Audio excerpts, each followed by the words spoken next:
Welcome to the CFG Gamecast, episode number 236, a weekly podcast created by gamers and streamers alike to discuss the latest gaming topics from the previous week. We stream a new episode every weekend and release it on all podcast services, so do us a favor and show us some love by liking, following, subscribing, and commenting on our on our YouTube page, the CFG channel, or go to our main website, confreaksandgeeks.com, to not miss an episode. I am Mr. CFG Games himself, Davis Green, and with me today I got my two awesome co-hosts. I got Lex in the second seat. What is going on, my cyborg? Last you guys saw me, I was very excited for my 18 plus boxes of my couch. It came on Sunday and we built it. I don't want to tell you, it was about 12 hours of labor, but we did it.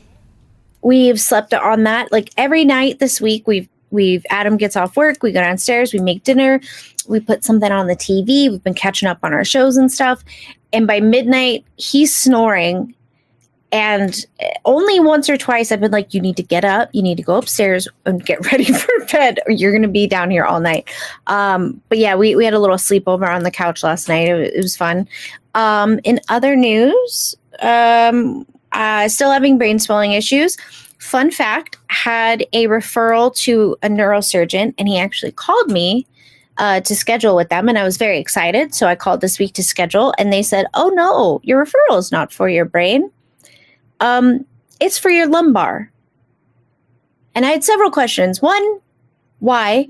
Two, what the heck are you all wanting to do to my lumbar that he's agreeing to see me? Because they don't let you just come in for an appointment to tell you like, there's nothing we could do for you, you know?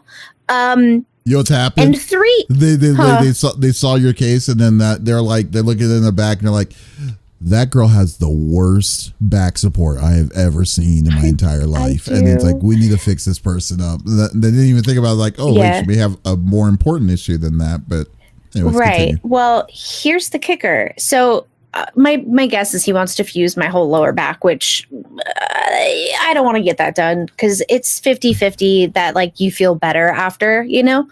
I have enough metal problems in my body at the moment. So my doctor sent a referral for my brain, which is logical, right? And the lady tells me, you know, he'll review. It might take like a week, and then we'll give you a call to schedule if he wants to see you. 24 hours later, do you want to know what the response was? Nope. No, I mean that's what the response was. We are no longer taking patients. So I'm like, now do I schedule for my lumbar just to go in and see what he wants? But so the one last neurosurgeon in town that might have been knowledgeable enough to work on me said no, so, at least for now. So that's fun. What's your state? I didn't know. I'm going to have to call Chopco and go to Ohio, which my insurance might allow, since I've gotten enough no's at this point. But today, fun fact, we went to IKEA. We had got gift cards at Christmas for IKEA, and we finally spent them. So we're kind of revamping the house before we start painting, get like furniture in that we like, and see what the mood is. And it was a very fun trip. And then Adam told me you cannot build any of this tonight, and I'm a little sad because bulk trash day is next week. You know what I'm gonna start saying to you for you now? I'm gonna put a counter of how many weeks that you don't play a game itself you're on a gaming. I mean, I'm just saying this because I've been noticing this. It's like, don't get me wrong, it's interesting what's been coming up on what you've been doing, but it's funny. It's like you don't. I'm not gaming. It's just every day. It's every day throughout the week. I'm gonna put a regular thing just saying. I know it's been so and so weeks that Lex has not touched the game, and I mean, it's fine. April 24th, I believe, is like the last time I streamed a game. But they are going to fix my hand, so that's good news. So I should be back to gaming and streaming regularly, hopefully by January at the latest, I would assume. And I asked my doctor, I was like, if I need surgery on both, can we just do them at the same time? Like, I have help at home. He was like, yeah, if that's what you want to do. So cool.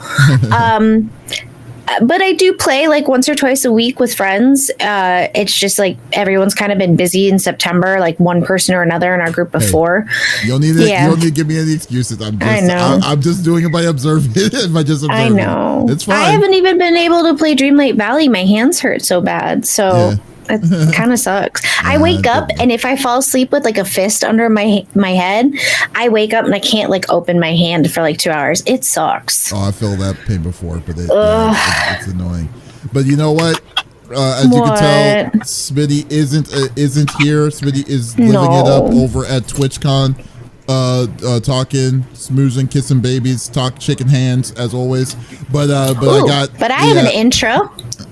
Well, I'm not doing an intro. I'm not just doing a regular introduction. I got a good one. I've got a good one. Oh God. Okay, what is it? Okay. Unlike Smitty, you know who just passed the New York bar? Oh, there you go. That's true. So there you go. You're welcome. Yes. See? We got our special guest, as always, friend of the show. We got Sean, aka One Up Lawyer to the show. What is going on, my dude? How's it going? Thanks for having me. Yeah, I just passed the New York bar. That's what's going on for me. So getting that application process done. They want to know everything you've done. I didn't even know you were in New York, sir. No, I'm originally from New York. I'm in Florida snap. still. But, I'm sorry. I'm sorry. Listen, only us New Yorkers can talk bad about me. Florida Man Fridays. Please tell me you are knowledgeable of this. Yes. No. Oh, I'll send it to you. It's great. Send them on. But yeah, so I'm in Orlando still, but gonna be trying to get some work up there. So nice. Decided to take the bar and pass. So are you planning on moving up there, or are you still planning on staying? Okay, yeah. It's warm down here. Can I ask a dumb question? Yeah. Sure. So obviously you practice law in Florida, correct? Correct. Okay. Do you have to pass the bar in every state that you want to? Yes, or is it just a couple of? Okay. So every state has its own requirements. That's what I figured. Some states will have reciprocity. So, but usually you need a state that has reciprocity with other states to get into states. And no one has reciprocity with Florida except for like DC. So, but a lot of them have reciprocity for New York, though. Yes, more do. More reciprocity than not. So isn't it? It's usually more the bigger cities, like bigger like LA and like big areas of commerce and stuff. That's usually the case. But if you're going to somewhere podunk, like somewhere randomly like Alabama and stuff, because my sister is also a does business law, and she like they have to do like I don't know what she does because she has to get special permission from the state to be able to do some of the cases that she does over there, which is really crazy. Yeah, and I was like, man, dude, but I know New York. I've heard New York and LA bars are one of the hardest, New bars to Florida, pass. California. Yeah, they're rough. It was rough. Definitely rough. A lot of late night studying. I'm going to hit you up because I currently believe that I need a lawyer. So okay. I got to sue my contact. I think I have to sue my HOA. Oh, I've been watching that. Good. I've been watching. Yeah, I've been watching. Yeah, right. I've been looking at the drama of your HOA on Facebook, but it's crazy. But I know we don't have time to talk about that and stuff like that. But I know it's crazy. But before we move on, like now since the bar is done, have you been playing anything recently yourself, Sean? Black Myth Wukong. I've been playing that, and I have a problem. I've been playing NBA 2K25. I haven't played in years, and then I was like, I built that PC, and I wonder what it looks like here. Oh, it's great. What got you back? What made you decide to play a sports game like that randomly? I haven't played probably in 5 years. I used to play every year. Yeah.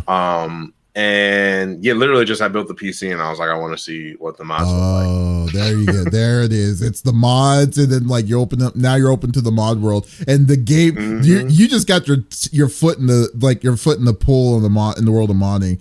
Like Black Myth Wukong, there's a mod to make you look like Goku. So there you go. So let's put that nugget of information for you there, but do it as you will. But as for me, man, like I said, and y'all don't even know, but yeah. So this morning I did a walking marathon for the Dallas Heart Walk, and it was a good 3 mile walk around like the skyline of Dallas, which was really cool. It was really, really fun. Had a good time. Got a little cool stuff. Sounds pretty. Yeah. Definitely might make a video of it. And but in the meantime, though, I have been playing. I've still been playing Astrobot when I can. Astrobot is such it's a gem. It's so cute. I want to play. It'd be really fun. It is a great remembrance, ode to the history of Sony, and then at the same time, it's just a fun little game overall. Can I ask? What's up? Is it you remember the Lion King game from Sega, correct? Mm-hmm. Okay, I know that's platformer. I played it. I beat it multiple times. But is Astrobot as hard as far as the platform is concerned? No. Like that? Okay. I It's might buy it for Adam and make him play it. I mean, you need a PS5 for that. No. So there you go. Smitty, I need to come to your house for a minute. You got two. I can borrow one. Yeah, there you go. I know. Unless I didn't even look yet. I'll wait till we talk about it. I know. I know. But anyway, glad though. Yeah. Foreshadowing. Exactly. There you go. Foreshadowing is always number one. But guys, I know y'all don't want to talk about us. Talk about once again, my love for Astrobot and Sean's upcoming crack dealing mod issuing that he's going to have with his PCs in the near future. So and me building stuff. Yeah, and then you building stuff. But let's go through the normal rigmarole. Yeah, let's go through the normal rigmarole that we like to do each and every week. So each of us chooses a topic of discussion through the previous week in the world of gaming. The topic would or could be a game itself or something that happened in the gaming industry. And we do not want to talk about it amongst ourselves. We want you, the listeners and viewers on Twitch and on YouTube, to be a part of the conversation. So if there is something that you wanted to chime in about, we welcome it. We want to talk with you. So type it inside the chat. We will love to discuss with everyone here. So let's get this party started and let's go straight to it, man. So last week I was talking about this because it was actually totally irrelevant to what I was talking about last week, because I was talking about Pocket Pair was Pal Pair. What's the name of this? Oh my goodness! I can't remember the name. The name of the company is Pocket Pair. Yeah, Pocket Pair. God, I can never remember the name of the company. World. I know the name of the game, but I never know the name of the company. But anyways, yeah. So Pocket Pair was talking about thinking about making this game, their upcoming game, Pal World, a free to play gameplay game for the future when it's officially out. And then I was saying, there's some concerns about this. I mean, and then I said a week ago, literally, that we'll just wait till the lawsuit will come from Nintendo. And I just think Nintendo was biding their time. In fact, I'm surprised that they did the lawsuit this week. I thought they were going to wait till the game was deeper in a production of them creating the game itself. But no, I'm glad that they're making their move on this now. But officially 3 days ago, Nintendo has officially put a lawsuit for Pal World, saying that they're filing a lawsuit in Japan, filing a lawsuit for infringement of patent rights against Pocket Pair Inc. So Nintendo's official statement says that Nintendo Company Limited, headquarters in Kyoto, Representative Director and President Shuntaro Furukawa, Nintendo hereafter, together with the Pokemon Company, which is a subsidiary of Nintendo, filed a patent infringement lawsuit in the Tokyo District Courts against Pocket Pair Inc. This lawsuit seeks an injunction against infringement and compensation for damages on the grounds that Pal World, a game developed and released by the defendant, infringes multiple patent rights. Nintendo will continue to take necessary actions against any infringements of its intellectual property rights, including the Nintendo brand itself, to protect the intellectual property it has worked hard to establish over the years. So, So there's a couple things that kind of caught my eye on this. First off, people have been speculating that Palworld was going to get sued by Nintendo ever since the game first showed off their early access at the beginning of this year. It's crazy to think of this year. It feels like it's been longer, but I feel like Is it really just this year? Yeah. It was like, I believe it's exactly. I know, right? It was in February, I believe, right? January or February, the end of January or so. And so they showed out the game, and then people were like loving the game, and then it was breaking records, saying like, oh, it's 200 million pre-ordered and stuff, or 2 million pre-ordered and stuff. And ever since then, because they were seeing so much of the similarity of the monsters, people thought that they were going to sue, that the suing was going to be because the monsters were so close alike to the Pokemon. It's going to be on that. However, you could easily say copyright. You could say that would be copyright infringement at that point. But the way that this lawsuit is worded is saying that this is patent rights. So there are specific. So I'm assuming, just different. But like I said, I'm not don't know the law very well, or let alone international law, because this is going to be in Japan. That this is specifically saying that this is pieces like mechanics. The mechanics and the infrastructure itself within the game itself that is copywriting that it's similar, or if not the same, to what Pokemon is incorporating.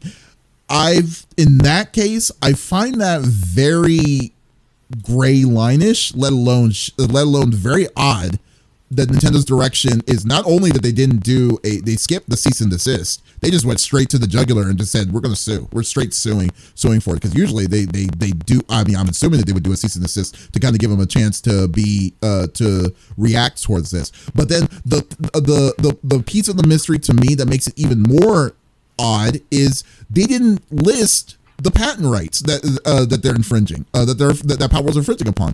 Palworld's response to all of this was, at this moment, we are unaware of the specific patents we are accused of infringing upon, and we have not been notified of such details. So Nintendo didn't even tell them what patents they are that they're infringing upon, if it matters, and let alone we don't know what the patent what exactly is Nintendo's aim on for Pocket Pair itself, which all around is very odd. But the one thing that, like I've said, and I have said countless times, is that you never want to mess with Nintendo and their lawyers. They're always going to win because they have their army of they're basically a battalion in themselves. So I'm afraid, in a way, just looking on the outside and not knowing the biggest things of all this, I am personally afraid that if Nintendo does get their way, that this is going to show a new kind of precedent. So, like I said, we got Sean here on the show, the lawyer. The gaming lawyer here, so I would love to get his opinion on when he saw this, what his views are, what his view was about this. Yeah, I mean, I think that their lawyers are smart. They spend a lot of time. They have a lot of resources. The copyright avenue. So, real quick for everyone, copyrights are going to be your designs, your art, your storyboards, things like that. Patents are very technical in nature, and trademarks are about what you're selling, right? I think the reason they went after patents rather than copyrights is, especially for Pokemon, is most of their imagery is pretty basic, right? Like they have like Meowth, it's a cat with a gold bar on his head, right? Like, yeah. So a lot of that is really basic, and so it's going to be hard for them to be able to use copyright, because if the person goes like, well, I just made a cat that had a piece of money on his head, like, I'm not infringing your copyright. You can't protect the idea of a cat.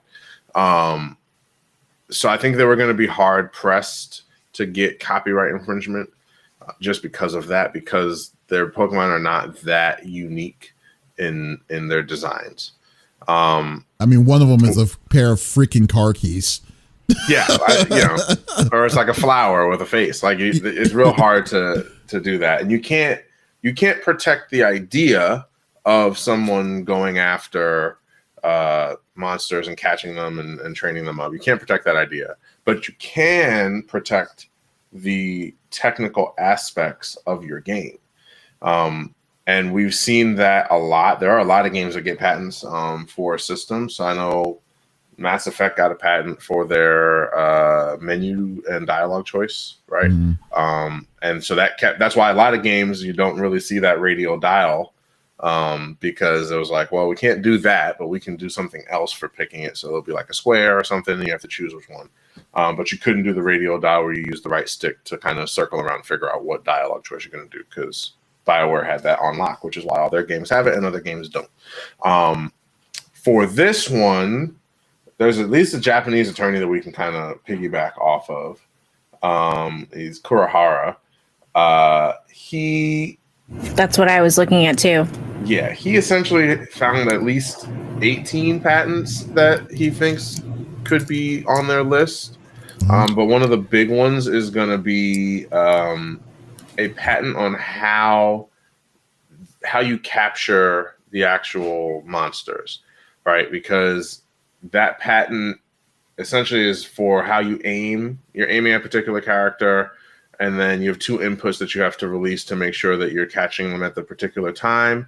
And then there's a trigger set in the software or in the data that will say, okay, this should be caught or this shouldn't be caught. And Pokemon has been using that code for a really, really long time. They've been using it, since the first Pokemon, so in the early mid-90s. Yeah, and I do know it's like a really long code too. Like it's really, really particular. And so the way that patents work is if you're using the same setup as another patent and they have that patent, they can stop you from using it. Now, where it gets really technical is if they did something different, right? Hypothetical, let's say their thing requires 3 inputs instead of 2. Then now you're no longer really infringing that patent, right? It's a really, really technical thing. But their catching mechanic does seem pretty identical to Pokemon's. Okay. And with copyrights, of course, if you're infringing on someone's copyright, yeah, you can kind of get them to stop, but usually they'll pay you royalties for their infringement. Whereas with patents, it is an injunction. So it really is the court saying you can no longer do this and you have to stop immediately. So I think that the patent route probably gets them more of what they want than the copyright infringement anyway, because they'll get their damages and they'll get the court to say, hey, you can't go forward on this. Okay, well, before I get your opinion, Lex, on this, I will say that person Nunya on YouTube did say the same thing. Like he was saying that the aiming and throwing mechanics were created by Pocket Pair first. First, I'm Craftopia, which came out in 2020. I don't know what that is, what that last part of it means, but I guess because I've never played Power Word because I told myself I'm waiting for the complete game for it. So like for when he said that aiming and throwing a device to catch in the 3D world and throw it back out, that's what he meant. Okay, cool. But yeah, so I guess the thing is, it's just that how, like, what is it inside Power World exactly, like because you've played it, Lex. I don't know if you played it, Sean. Have you played it? Yeah, I've played it a little bit. Oh, you have? Okay, so like what, like so how does that work itself? Like explain that to me because I'm not familiar with it with the system. Oh, Lex, you can go. Oh, I'm sorry. So basically, okay, so your character will have a ball, and the balls will have different like levelings to them. So like, I don't remember the colors offhand, but like, let's say a blue ball is your basic ball. So your surrounding animals who are low level, you can use the blue ball for them. But let's say you're going after like the giant green elephant that everybody sees in Power World walking around. That's like a level 33. So basically like a master ball. Correct. You would need something to that equivalent. So you would have like maybe a gold ball, right? Are the balls exact? No, but your character has the ball and you go to throw it and then your screen will pop up with like a circular motion showing, kind of going in and out. If I'm not mistaken, correct me if I'm wrong, but like basically like your screen will go like this and so you have to throw the ball at the right time. Yeah. Okay. So that's what okay, I see. And you could or could not catch it depending on, maybe I grabbed a blue ball when I needed a gold, right? And like my ball will take off to the side, which is very similar to how Pokemon, if I remember, it's been a long time since I played a Pokemon game, probably like early 90s. It's very reminiscent of it. Or like if you watch the show. I don't think it. Well, I don't remember in Pokemon because the most recent Pokemon I played, Scarlet, is it Scarlet or whatever? Like I haven't played it. Yeah, I don't remember the zooming out feature thing. All I remember was you throwing a ball.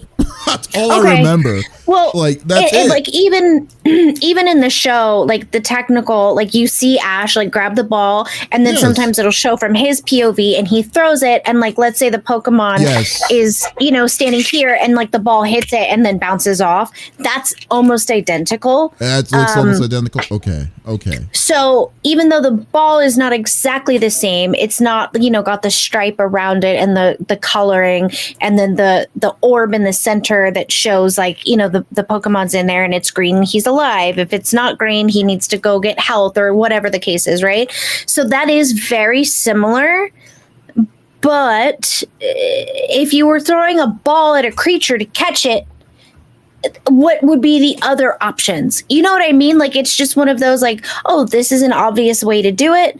But yeah, it kind of goes like this in the center, but it might be similar enough for them to call it on the patent. Well, that's another question though, because in that sense, because like you're saying that the reason why they're not doing copyright infringement is because the characters that they the characters that are somewhat similar are too plain or too would be too hard to kind of argue that this is a freaking cat with a gold thing on this forehead. You can't deal with that. However, I'm just saying that if it's is this, you said this was a code specifically on the first off, we're not sure if this is what it is, for one. Keep speculation. That in mind. Yeah, this is just straight speculation. But however, I'm just saying something like that doesn't seem like something that you could say like, oh, okay, we're gonna fight. This is gonna be the hill that we're gonna stand on. The way you're throwing that ball is too similar to Pokemon. Is freaking crazy to me. I mean, for Nintendo.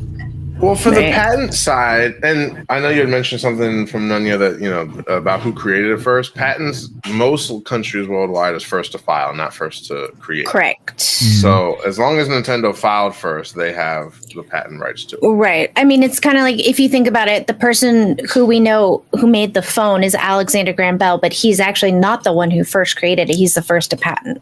Yes. So, okay.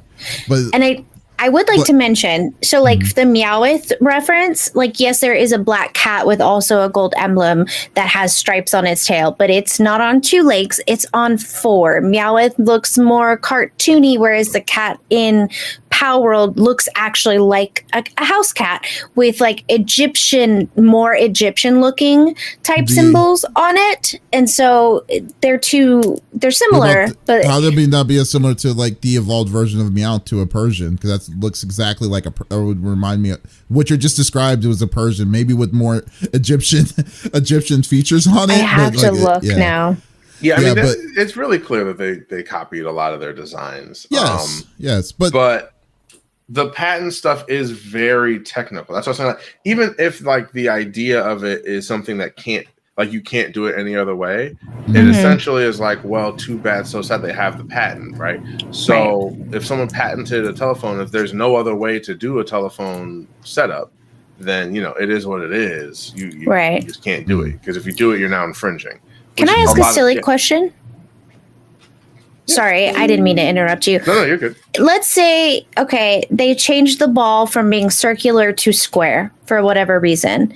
And then obviously that would change the mechanic of how it hits the Pokemon. Maybe it misses and it bounces on the ground. It wouldn't roll like a ball. It would bounce because it's a square, right? And then maybe it would tilt almost like a dice. Would that then save them from infringing on that patent? Or does it not matter? It depends. The famous lawyer answer. It depends on how the patent was written.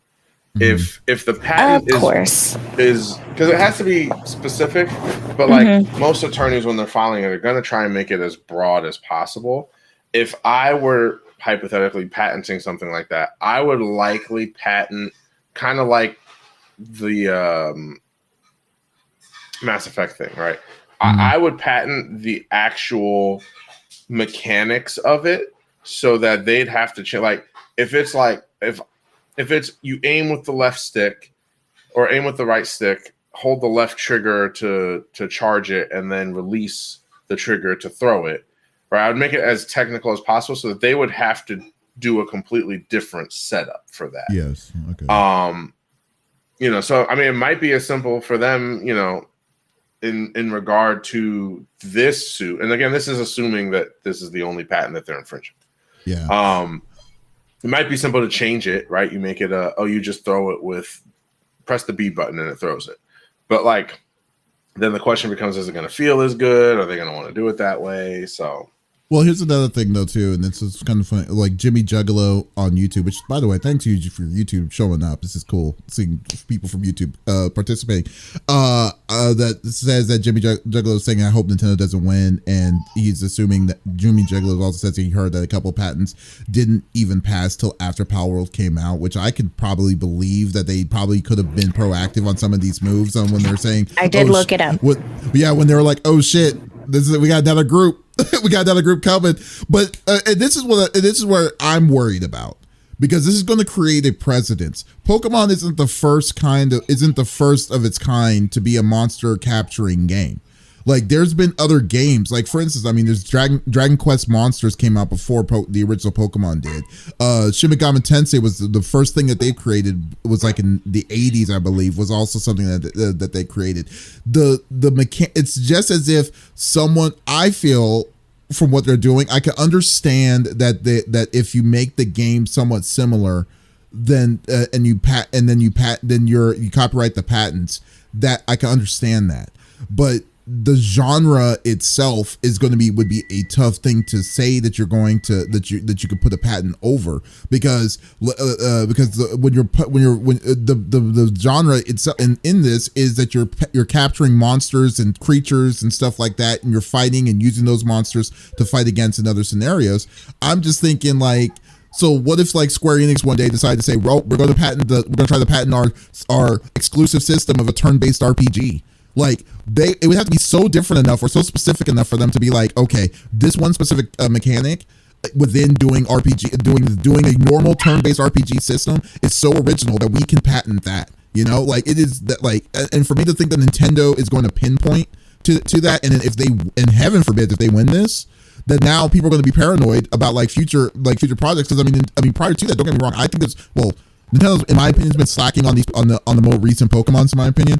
But all the other stuff, like Cassette Beast or freaking what's it called, Tang or Temtem, I forgot what it was, Temtem, and stuff like that. Games like that will be on notice to be like, oh, we can't do it this way. Oh yes. Yeah, we can't play this. We can't do it this way anymore, because the way that we're shooting the balls to capture these things, Nintendo may have a precedence to say we're going that we can sue you for this. And it's not even just the suing, it's a patent system of it to be like, oh, we're going to go in the intricate part of this to do this. That's what I'm worried. That's what I'm afraid of for this. What do you think about that, Sean? I mean, I don't think it's gonna. Here's the thing: patents have been around for forever. A lot of these game companies have been patenting particular systems for forever. I think for Nintendo, they had essentially a competitor that they were trying to be able to do something about, and that this was an option for them to do something. Mm-hmm. But I don't foresee. So again, it is really, really technical. Like patents are it is only that particular way of doing it, right? So if Square Enix wants to come out with a monster catcher, that's fine, right? You can't protect a genre. It's just not something, what was it? PlayerUnknown Battlegrounds and all that. They tried to do that with Battle Royales, and the courts have already said, like, no, you're not going to be able to protect a genre.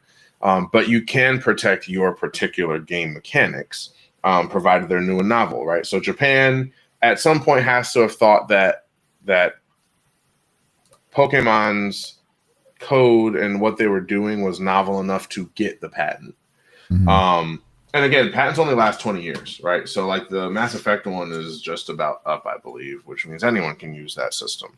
Oh, I can't wait for Shadows of Mordor's patent. If that kills out, oh my God, that's going to be great. Well, 20 years, once that's gone. Yeah, sometimes some of the companies will release it anyway. They'll just say, forget it. We're not doing anything with it. We'll let everyone use it. Right, for the good of the community, which is always nice. Yeah, but you're talking about EA, so.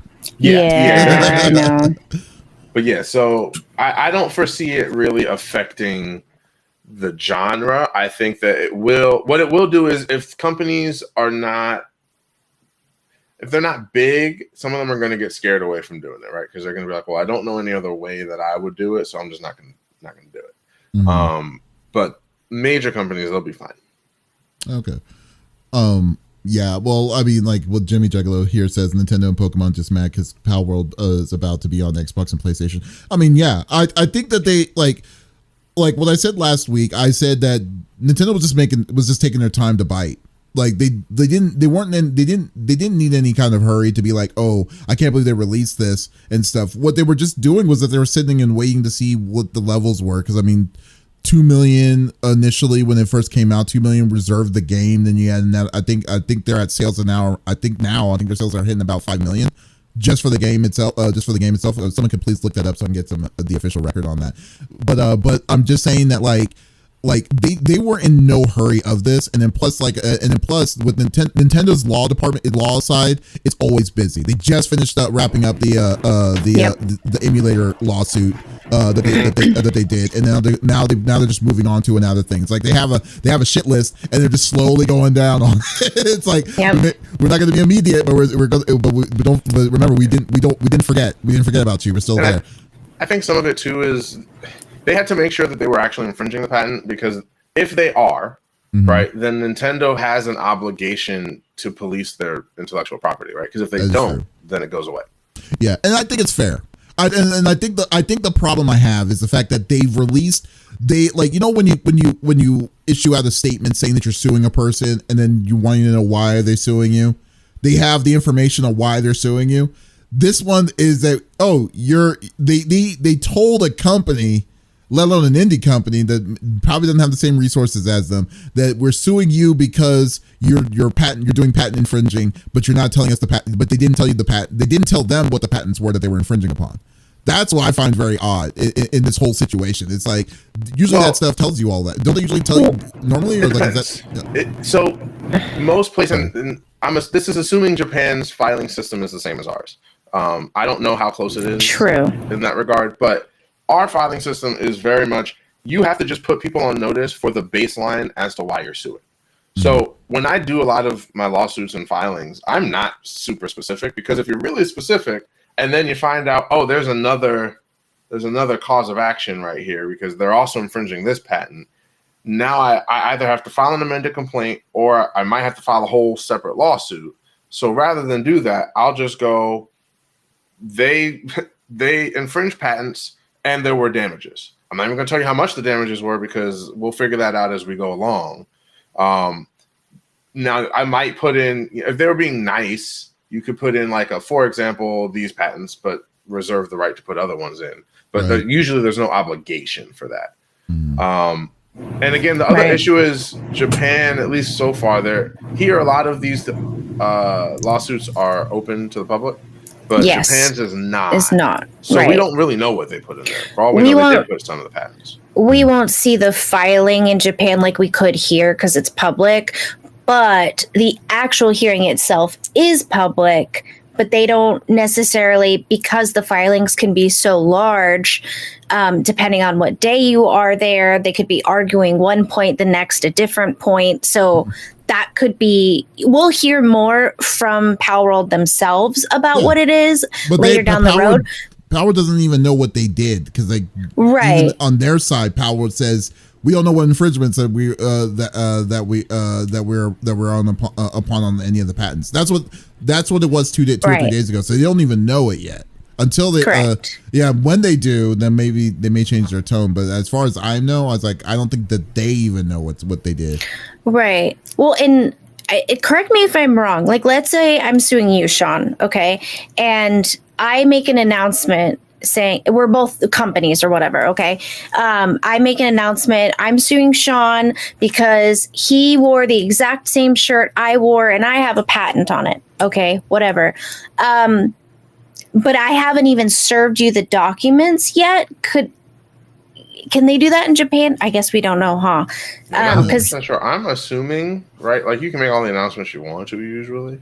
Right. I think the main question for me usually is, I'm assuming that Palworld has attorneys lined up. Yeah. Hopefully. I'm assuming, because if they if they do, then the question also becomes like, well, how much of this is them looking for the court of public opinion, right? Like, until you know what's in the document, you really don't know, because many times people will respond particular ways, and it's, they'll be like, well, I have no idea why they're suing me. It's like, meanwhile, the document is very comprehensive. I don't foresee it. I don't foresee them having filed a document that doesn't mention at all what the infringements are, only because that would, I assume, in Japan would lead to the ability for it to be dismissed, right? Same thing here. If you file and you just make a claim, but there's nothing backing you up, then usually it's going to get dismissed. And I just feel, oh, I'm sorry. What were we going to say, Lex?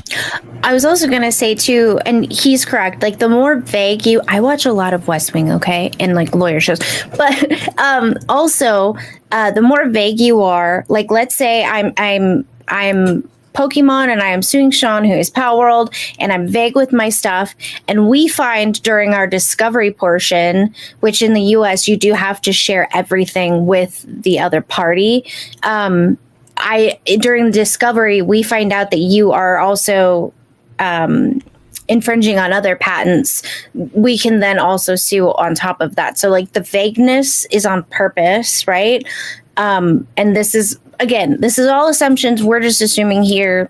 We don't know nothing. But during discovery, we'll learn more. And then that would be more on Power World's end to talk about it, because Nintendo may not want to at that point. I mean, for specific reasons, for PR, you know what I mean? Yeah. I just don't know what's going to happen. I think it's I think it's probably the dickish move Nintendo has done in a long time. Like, against this is against an indie developer, which may have backing, which 25 million, by the Xbox. 25 million was bought. Wow. 25 million copies. And then Nunya had mentioned that Power World was going to be at Tokyo Games on the 26th to possibly announce that they were going to also be on PS5. So the timing does seem pretty good on Nintendo's end, but I do agree with Jimmy Juggalo. It is kind of scummy, and we said that from the get-go. Like, if Nintendo sues them, it's kind of scummy, because again, like the Persian cat reference that we just made, the Persian cat looks very different. It's tan instead of black, and like, there are too many differences for them to say, you copied us, haha, when Power World could say it's a cat and it's Egyptian. That's where we got our from.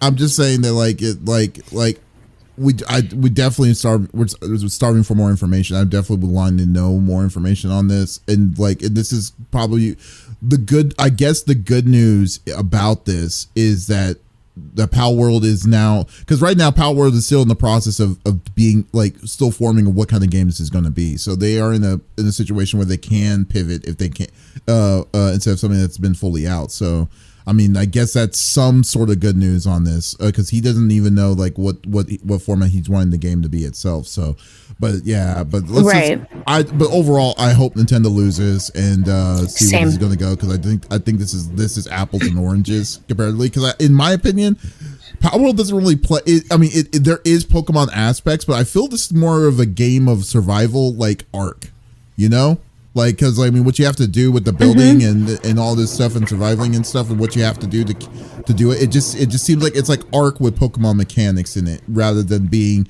a direct competition to Pokemon itself. But that's just me from what I've seen. Ooh, also they could be suing over how you fight, because I don't know if they have a patent on this. I was reading through the list. There was a lot this year too that went through. When you fight the boss battles, because it's kind of similar to the gym battles, that they could have a patent on that as well, and that could also Pokemon there's so many other games that do that. It's not Pokemon's originality on that. That's what I'm saying. I agree. That's what I'm saying. It's just. Yeah, that could also play. It depends on the technical aspect of it. That's what I'm saying. So, for example, if somebody is doing, communication in a particular way, right? Like email, and then someone figures out how to do email more efficiently, you can patent it, because I figured out how to do this better than everyone else has. right? Correct. And so they're saying you just can't do my better way. Use those other trashy ways. I don't care. Just don't use my better way. Right. It has to be like what's the word that I'm looking for? Like transcendent. Like you can create an email system, but it has to be transcendent upon that, a patent. Yeah. You know? Innovative step is the there you go. Thank you. I got you. All right, well, yeah, really good topic. So, but we'll switch on. We'll move on here. Lex, what did you bring to the table? Guys, I hope you have your listening ears. So last week we talked about Annapurna and what was going on there. They had a total walkout. They had 25 employees just quit on the spot. We speculated on what we thought it was, but I have the tea. Now, I'm not going to give you all of it. There is stuff that, because of what I'm going to tell you, is obviously going to be affecting certain games. We do know of several as of right now. Obviously, things will be late too, but I'm not going to discuss that. I'm just going to tell you what happened so we can kind of get a better idea based off of last week. So I kind of caught you up. That's all we knew last week was that there was discussions for a split off for a company called Verset from Annapurna, but they would still be same company, but like a step off. Okay. That's all we knew. So I'm going to give you a list of names about the people we're discussing. So this is the Annapurna update. I hope you have your listening ears on. I'm going to try to talk fast, but be concise. Okay. So people that we're going to be discussing, the billionaire and film producer Megan Ellison, who founded Annapurna Interactive in 2016 as the gaming division of Annapurna Pictures. The initial company was created in 2011. Former Sony creative director Nathan Gary, former Sony exec producer Deborah Mars, former Sony producer Hector Sanchez, which we know in fact left in 2019, former Capybara Games co-founder Nathan Vella. So in 2018, the film side of Annapurna was not doing well. It was so bad that Ellison's father, multi-billionaire Larry Ellison, had to step in. 2019, it was stated that they were teetering on bankruptcy and just bleeding money at that point. This is also when Megan Ellison disappeared from public view in 2019, leaving the business to mainly run itself during the pandemic. She then popped back up in 2021, only to name Nathan Gary president over all of Annapurna, and then Deborah Mars and Nathan Vella as co-heads in the interactive division. So things had an upswing for the TV and movie division. They stopped bleeding and became profitable again. The gaming side released Stray, Outer Worlds, What Remains of Edith Finch, and Cocoon, which, have all been financially and critical successes. A spokesperson stated that Nathan Gary was less than ideal as a leader. He pulled away people from the roles of film and TV. Some key execs were then pushed out, and Nathan Gary put names Massey as chief admin, a role that at that point was unnecessary for their company. There are disputes about whether Nathan Gary or Megan Ellison brought in Nimona, which was on Netflix. It's great if you haven't watched it. Starting the foundation for their animation division. Gary has declined to comment at this time. Now, all this information are internal sources unless it was specified from Annapurna commenting themselves, but everybody that has come forward is remaining anonymous because they are scared of retaliation, specifically from Megan Ellison herself. It has come to light that she is not trustful, and sources again state that they're scared of retaliation for speaking out. She did not keep promises and stated and it has been stated that creative and compensation disagreements with Ellison are what sparked these feelings. Mid-month, last month of August, Massey was let go as Ellison stepped back into the head role, making Nathan Gary head of the interactive. Then Nathan Gary left Annapurna. Now, Annapurna has come forward and said that he left of his own accord, but Annapurna reps say that that people who work there say that that's not the case at all. Following a few days after, the employees were let known that he was fired. Specifically, that's what they were told, the employees, that Gary was fired, and so was Massey. This obviously caused a lot of issues, and people in protest walked out. I'm going to read you some more, so let that evolve. Those are the people that we're going to be talking about. So After that, Ellison held a video call with Annapurna employees to discuss what happened with the firing and to find a way to move forward.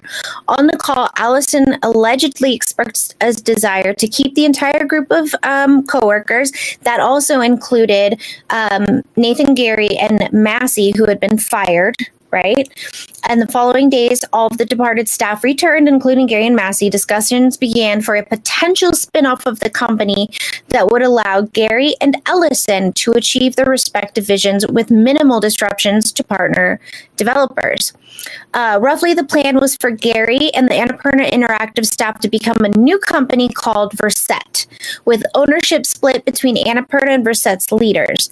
Verset would oversee all current existing signed Annapurna Interactive projects, so that's all the indie side, with revenue split between itself and Annapurna proper in Annapurna's favor. So they would make more money on this split. It would also be free to sign its own independent deals. Developers IGN spoke to report being made aware of the spinoff in the following months and were reassured their contracts would be fulfilled. While employees understood such a venture would take time to get off the ground in the ensuing months, a number of events occurred that made some skeptical of Ellison's commitments, which we talked about previously. In early summer, sources tell us that the employees discovered Hector Sanchez had been quietly rehired back to Annapurna, which was kind of shocking to everybody. That news was made official. Wasn't made official until August, but speculation says that was in this talk since February. Now, he left in 2019. We know that for a fact.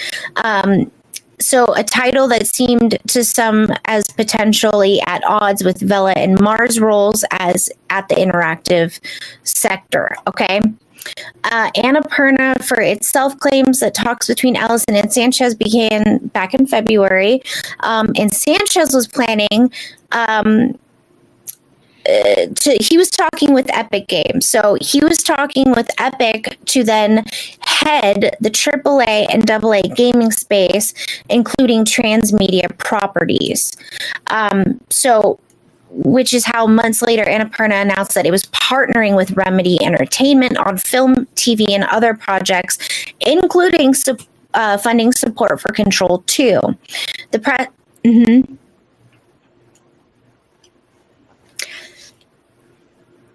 About to get to there.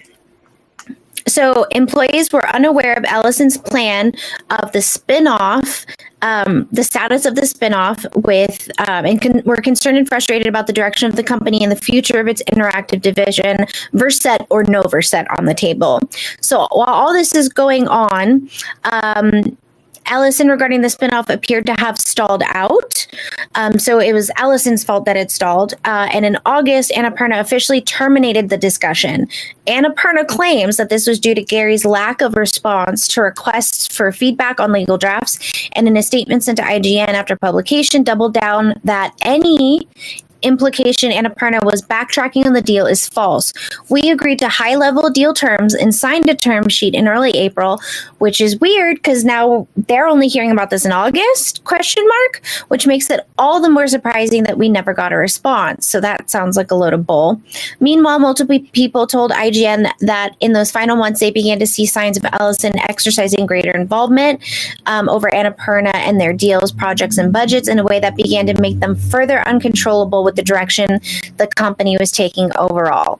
All of this came to a head in August when all 25 Annapurna Interactive employees, including Gary, Vela, and Massey, and Mars, signed a joint resignation letter. The group gave 2 weeks notice and departed the company. So that as of September 6th, it leaves Ellison, Sanchez, and the newly hired chief strategy officer, Paul Doyle. And that is it for the company. Okay, so basically, the long story short is the fact that she was making a back alley. She was trying to make a back alley deal, and on the behalf of what with she Sanchez, had. right? Yeah, for Sanchez, and then after that, Sanchez decided to was also squirrely as well to introduce all of this, and at least to the company itself. Yeah. Annapurna, Ellison, and Sanchez were aware that he was talking with Remedy and all of this, but they weren't telling anybody else who needed to know. Leverage. Yeah. Well, right. Okay, so like I knew that it was going to be like there was something that was more above this, because they already the reason why she left in the first place was already kind of like initially was already kind of shaky, and the fact that that old boss, when the old bosses returned to be the head of that side, people were already skeptical, and then especially on top of that the big Correct. two people that were wanting to that was there specifically for a specific kind of vision for their interactive side, and they were wanting to pivot to a AAA like the way that they were wanting to. So yeah. So I mean, it's basically just Right. greedier people. The greedier rich is trying to be more just trying to get more greedy. Correct. So essentially, all of the employees wanted to stay indie and finish out their projects, and they had projects on the table that they were trying to start working with. And Ellison and Sanchez on their side were secretly trying to get with Remedy and start a AAA section to this company without telling the rest of the employees, who then were like, wait a minute, we're trying to just split off so you can do whatever it is that you want to do. We don't want anything to do with this. And then Ellison stalled the talks, even though she says it's their fault. They disagree and say that is not the case at all. So, well, interesting. I mean, yeah. Terrible. What do you think of that? What do you think of all that? I know it's a lot. Sorry. Sean. No, I mean, I agree. It just seems like normal kind of corporate talk. I think that the corporate setup for, at least for the gaming market right now, is probably the worst thing that you can do. Yeah. Oh, sorry. I was typing. My bad. No, you're good. Yeah, I think it's the worst thing you can do is to be in a corporate setup. Everyone kind of leans toward. Your goal is to make money for the corporation. Yeah, but what's weird is that Annapurna isn't like a big corporation. They're like, don't get me wrong, they're big, but they're like A24, but like a smaller version of A24. You know, like a smaller version of A24. And then like for them to go to deciding to think that they're going to make moves like this, and then they're going to try to screw the people that were like, let alone that took them out of the poverty that they were in, and then they're trying to screw them out this way. It's just like, wow, they definitely have they have like a level of ambition that they're trying to keep up with.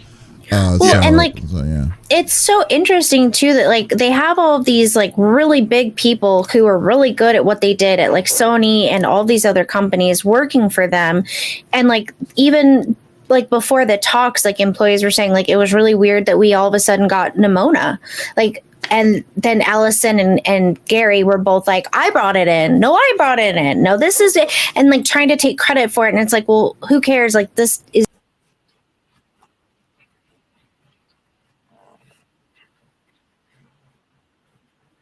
and it just seems like Allison was hiding a lot of information from the small group of employees that needed to know this information, and then just kind of batting them around like a cat with a toy. And it just, the whole thing just seems really sketchy. And last week we were like, oh well, Megan Ellison is great, and this, that, and the other. And it's like, wait a minute.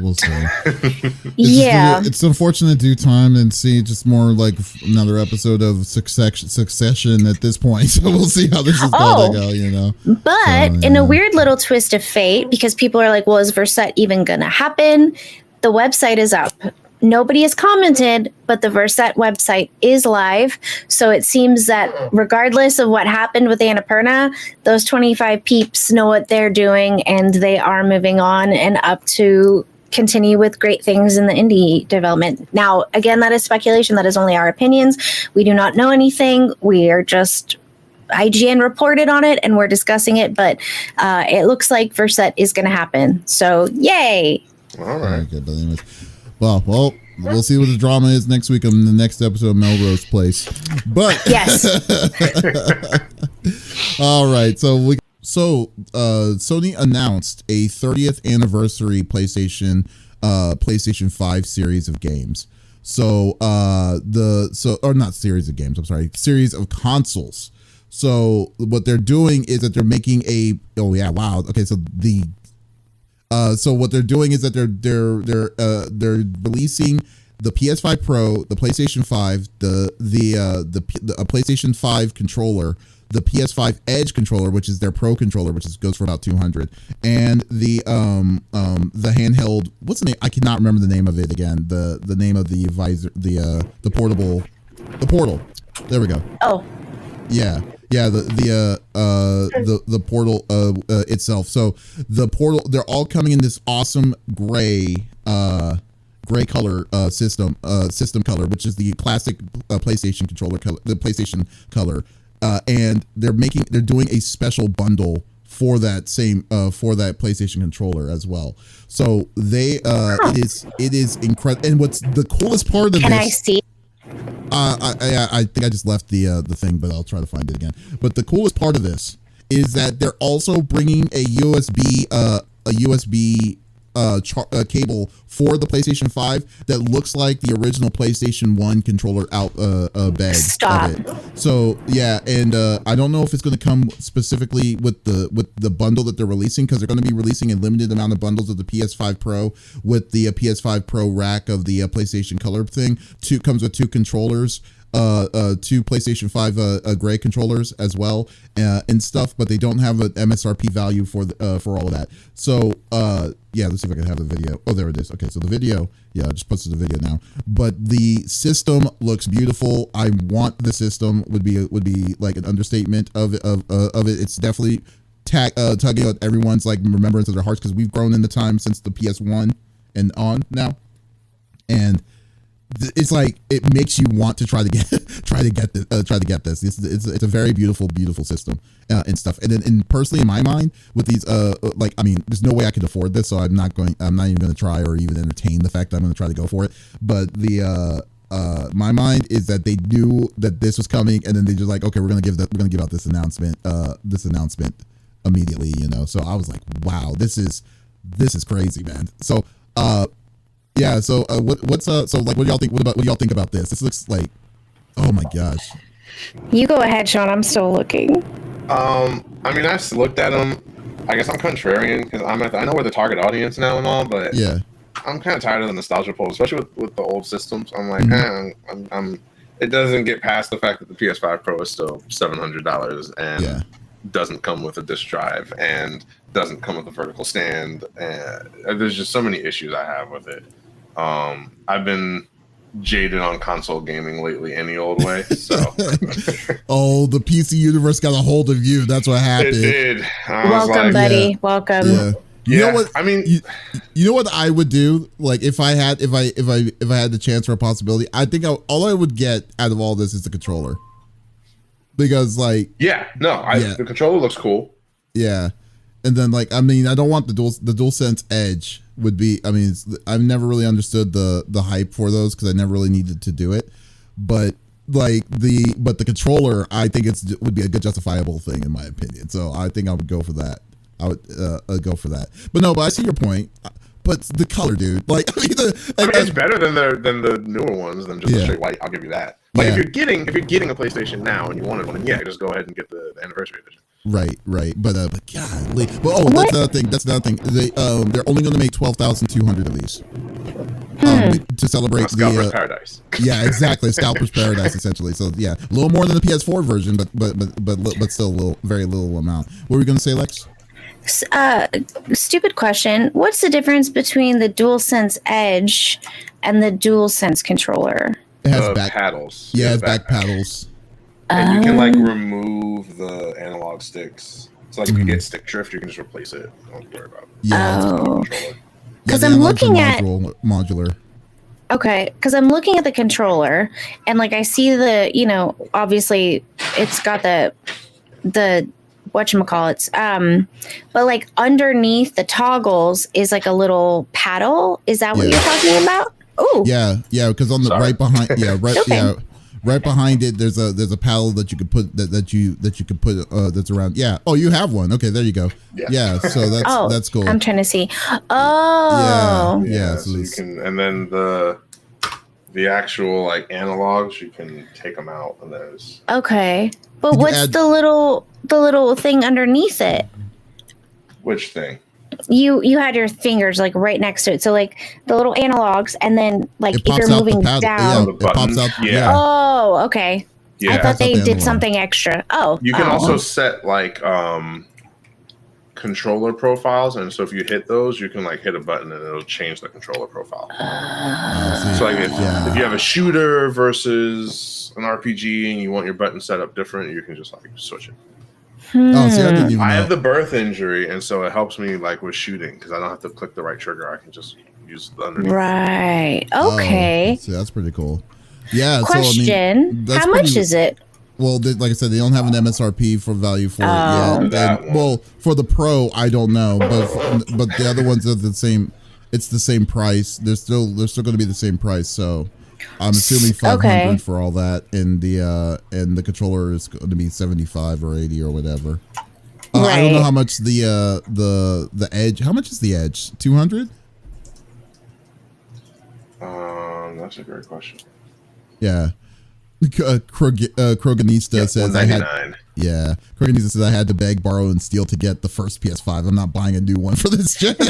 Right. That's fair. You know, that's real fair. But still, it's funny. Are they making this limited edition? Is it a PlayStation 5 Pro, or do they have the Pro and then the regular as the? There's okay.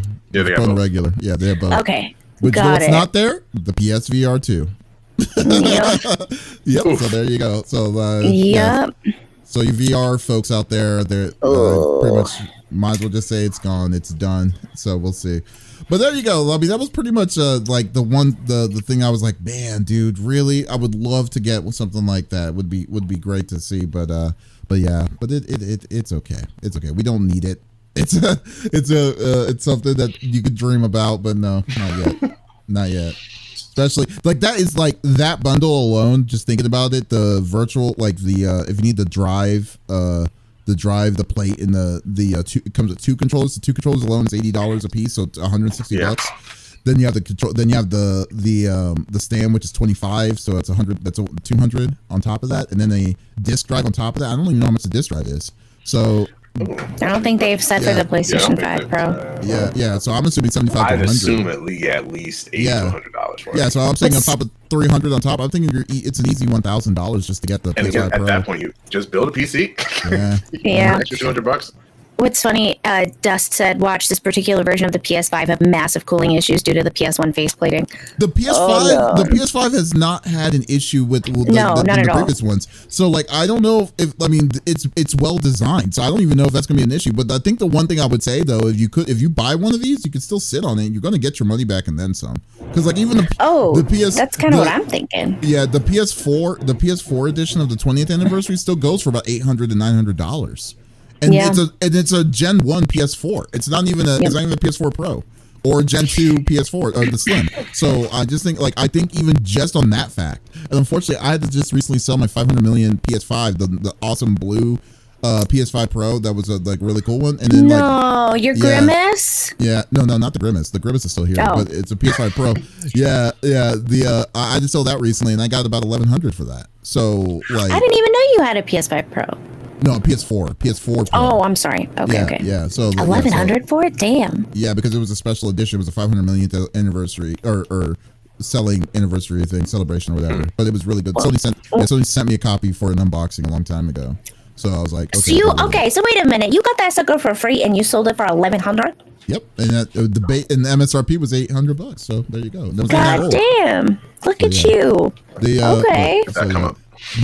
I'm just saying it holds its value. That's all I'm saying. It holds value and then some. That's my point. After this, though, can we stop doing gray? I'm so sick and tired of hearing, millennial gray. Shut up. And then this is like targeted specifically at us as millennials because we played the PlayStation 1 and it's freaking great. It's a better color than color than the white still. Yeah. Like I decided to say, you know what? I'm gonna buy PlayStation 5 plates because I don't want the white and I made the Grimace again, and then I got the purple. I got the purple plates, and I also got the purple controller. I got to coordinate. I know. Coordinate. But Sean, it was great to have you on the show today. It was awesome. Yes. Thank you for stopping by as always. Thank you for the invite. I appreciate it. Yeah, it was good discussion. And folks, Thank you thank you for being on, listening to us on the CFG Gamecast episode number 236. Thank you for being a part of the conversation as always. We will be back again next week with a whole new set of different topics and issues and other things like that. But if you did miss out on this episode, that is perfectly all right. And I know there was a lot of different kind of audio issues, which we once again apologize. That is perfectly all right. We do release it and edit it out. We'll edit that issues out in the podcast version at the beginning of the week on Monday. So there is absolutely no reason to miss out on our sexy voices. Come on, Sean. Ooh, there you go. Thank you, buddy. Thank you, guys. And also be sure to check out the website called freaksandgeeks.com. I released an update on my Fat Nerd Chronicles thing about what I was up to on the when was that? That was in mid August. So yeah, so just kind of a catch up on what I was up to and doing where I'm at. So guys, be sure to check that out. It was an awesome video. And once again, this is Davis, Lex, and Sean saying peace out. Okay, I love you. Bye-bye.